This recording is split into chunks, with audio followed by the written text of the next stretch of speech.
Boa noite pessoal, bem-vindos ao Terceiro Anel e a mais um vídeo de análise de uma partida do Benfica.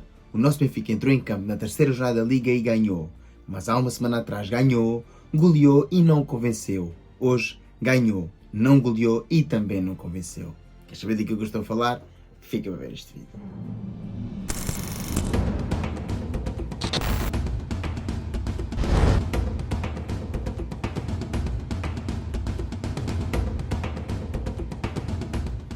Pois é, meus amigos, vou começar exatamente da mesma forma que comecei o vídeo da semana passada e vou ser resultadista. O mais importante foi alcançado, a vitória e os 3 pontos. Mas o que dizer da partida de hoje do nosso Benfica?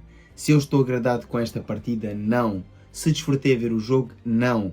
E vi de casa, a muitos quilómetros de distância. Gostava de ter estado no estádio, mas infelizmente não pude.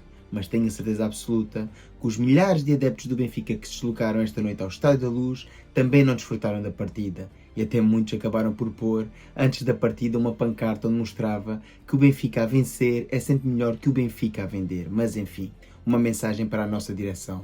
Vamos então analisar a partida. Hoje vai ser de certeza absoluta uma análise curta. Ora, o Estrela da Amadora visitava assim o Estádio da Luz orientado por Filipe Martins e apresentava-se num 4-4-2 com 3 velhos conhecidos, Ferro no centro da defesa e a dupla de avançados composta então pelo nosso antigo avançado Rodrigo Pinho e também por Nani. Já Roger Schmidt voltava a entrar em campo num 4-2-3-1, praticamente com o mesmo 11, sendo que desta vez punha então Otamendi pelo ilusionado António Silva e fazia entrar também Coxu pelo ausente João Mário. E sinceramente o que dizer deste 11? Meus amigos, eu fiz um short antes da partida onde expliquei que este 11 não ia funcionar e que não sou partidário deste tipo de 11. Vamos na terceira jornada consecutiva da Liga em que ele entra com um duplo pivô defensivo que não faz qualquer sentido. Desta vez, volta uma vez mais a ser apoiado por 2 médios interiores e estamos a falar de Arsens e de Coxu. E é verdade que Coxu tem mais jogo interior e tem mais mobilidade que João Mário, mas são 4 médios interiores, não há extremos neste Benfica, não há amplitude de banda, não há jogo entre linhas pelas alas, não há 1-2 com os laterais. Porquê? Porque jogamos numa tática afunilada pelo meio, lateralizada com os 2 laterais, mas depois tudo afunilado e com o Pavlidis sozinho lá na frente e as bolas não chegam ao avançado grego. E fruto disso mesmo é o jogo deplorável que fizemos. É um facto e volto a dizer, assim neste tipo de exibição, se ganharmos todas as partidas 1-0 e nos sagrarmos campeões nacionais. Não vou ficar feliz com o jogo jogado, mas vou ficar feliz com o título alcançado. Mas jogando assim, estamos sempre mais perto de perder pontos do que propriamente de ganhar jogos. Enfim, o Benfica entrava em campo e materializava a sua superioridade, mas estamos a falar do Estrela da Amadora. É normal que tivéssemos mais posse de bola, mas o jogo foi miserável. E sabem o que é que nos salvou? Que o Benfica acabaria por marcar golo, não graças a uma grande jogada de futebol, mas sim à contribuição do guarda-redes da equipa adversária. Numa jogada iniciada pelo corredor central, Pavlidis fazia assim uma assistência entre linhas e Coxu com um remate à baliza, contava com a participação de Brígido para poder abrir então o marcador.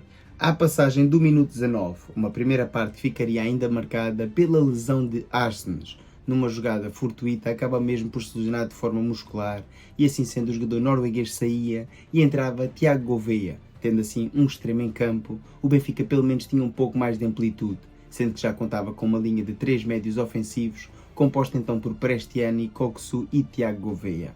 Mas chegávamos ao final da primeira parte com estas estatísticas. O Benfica dominava a posse de bola com 60%, tinha 22 ações na área adversária contra apenas 2 do Estrela, tendo efetuado 8 remates contra 1, sendo que 4 contra 0 nos remates enquadrados. E sinceramente, quando olhamos para estas estatísticas, eu se não tivesse visto a partida e olhasse para estas estatísticas na primeira parte e com 1-0 no marcador, diria que o Benfica estava a jogar bem e a dominar a partida. Mas isto não é aquilo que nós vimos. Vimos o Benfica fraco, a jogar contra uma equipa fraca e a ganhar 1-0 ao intervalo com uma oferta do guarda-redes adversário. O Benfica não fez jogo jogado que merecesse estar a vencer, no entanto era lógico que dominava o jogo, controlava a posse de bola e jogava a prazer, mas não jogava um futebol bonito, um futebol lúcido e um futebol orientado.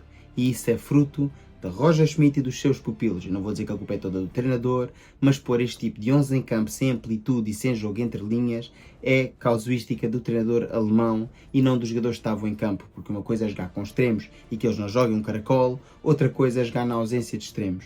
E há muito pouco a salvar deste Benfica na primeira parte e inclusivamente da segunda, pois ao fim e ao cabo o que é que temos a dizer da segunda parte?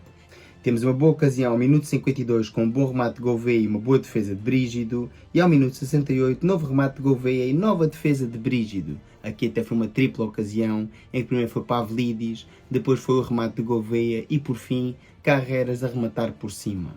E assim o Benfica ainda tinha a infelicidade de voltar a ter um novo lesionado, desta vez Tiago Gouveia mais uma vez num lance fortuito à passagem do minuto 86, ia ter que sair com um esgar de dor evidente e para o seu lugar entraram então o Rollheiser e antes disso já tinha entrado Cabral, também por Pavlidis. Mas antes disso, o grande momento da noite foi a passagem do minuto 70, quando entraram em campo Renato Sanches e Di Maria para os lugares de Prestiani e ainda de Tino, sendo assim uma grande ovação para o regresso de Renato Sanches.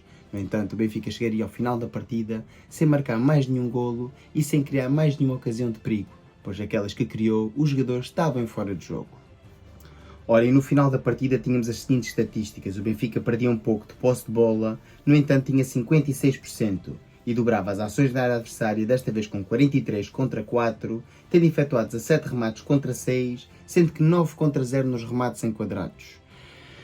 E assim, esta é a parte do vídeo onde eu normalmente dou as minhas menções honrosas, mas aqui não há grandes menções honrosas a dar. Vou apenas destacar aqui algumas coisas da partida e dar um MVP, como é evidente. Em primeiro lugar, quero destacar, como é lógico, o regresso de Renato Sanches, no entanto, o mesmo parece-me longe da melhor forma. Não estou a dizer que o jogador está gordo nem nada disso, e acho que é um jogador que pode oferecer muito ao Benfica, se as lesões o respeitarem, mas hoje vimos um jogador fora de ritmo, fora de forma e nada entrosado com os seus colegas de equipa, no entanto bastante esforçado. Depois vimos também Cabral, que entrou com um bom espírito, mas sinceramente, durante a partida toda, o único jogador que teve uma atitude que eu gostei de ver e que foi de louvar, na minha opinião, foi Álvaro Carreras, que esteve bastante bem não só a defender, como também a atacar, mas a atacar nós já tínhamos visto.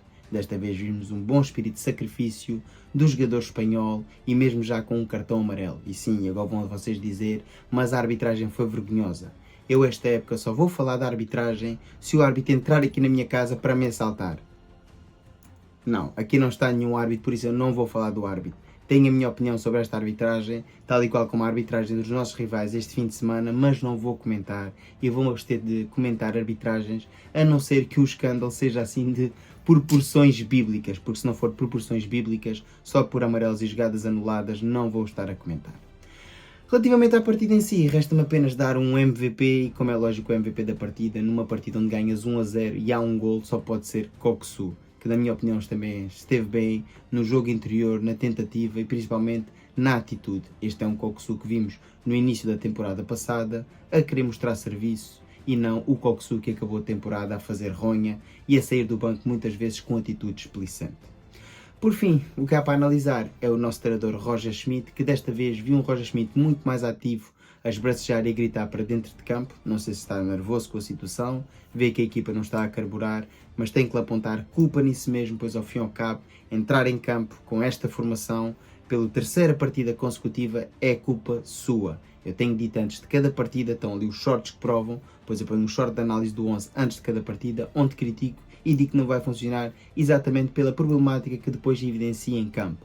Eu não acredito que com uma equipa técnica com 17 ou 18 elementos, o treinador alemão não tenha ninguém que lhe chame a atenção, mas parece que é mais teimoso do que racional e assim sendo o Benfica continua a não praticar um bom futebol. Um Benfica que acaba por superar assim o Estrela da Amadora em casa e somar mais 3 pontos na classificação, mas como é evidente está assim em déficit relativamente aos rivais após a derrota na primeira jornada, que infelizmente eu tive a sorte de estar em Famalicão para ver essa grande partida de futebol. Voltamos a entrar em campo na próxima sexta-feira frente ao Moreirense, desta vez em Moreira de Cónegos, e só espero que o Benfica jogue muito melhor futebol, pois jogar na casa do Moreirense não é a mesma coisa que jogar apoiado no Estádio da Luz. Enfim, teremos que esperar então uma semana para ver como é que este Benfica vai entrar em campo.